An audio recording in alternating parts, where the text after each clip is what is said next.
खाना बनाती स्त्रियाँ। कुमार अंबुज की कविता है। आपने उन्हें सुंदर कहा तो उन्होंने खाना बनाया, और डायन कहा तब भी उन्होंने बच्चे को गर्भ में रख कर खाना बनाया। फिर बच्चे को गोद में लेकर उन्होंने अपने सपनों के ठीक बीच में खाना बनाया। तुम्हारे सपनों में भी वह बनाती रही खाना।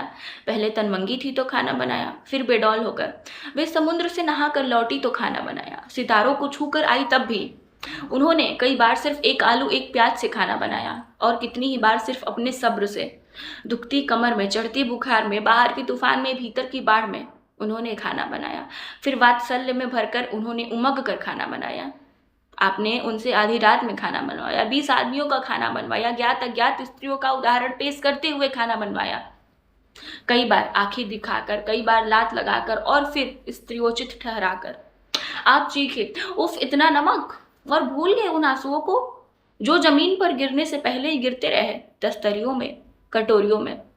कभी उनका पूरा सप्ताह इस खुशी में गुजर गया कि पिछले बुधवार बिना चीखे चिल्लाए खा लिया गया था खाना, कि परसों 2 बार वाह वाह मिली। उस अतिथि का शुक्रिया जिसने भरपेट खाया और धन्यवाद दिया, और उसका भी जिसने अभिनय के साथ ही सही हाथ में कवर लेते ही तारीफ की। वे क्लर्क हुई, अफसर हुई, उन्होंने फराटेदार दौड़ लगाई और सितार बजाया, लेकिन हर बार उनके सामने रख दी गई एक ही कसौटी। अब वे थकान की चट्टान पर पीस रही है चटनी, रात की चढ़ाई पर बेल रही है रोटियां। उनके गले से, पीठ से, उनके अंधेरे से रिस रहा है पसीना।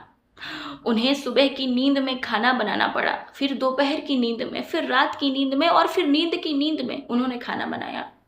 उनके तलुओं में जमा हो गया है खून, झुकने लगी है रीढ़, घुटनों पर दस्तक दे रहा है गठिया।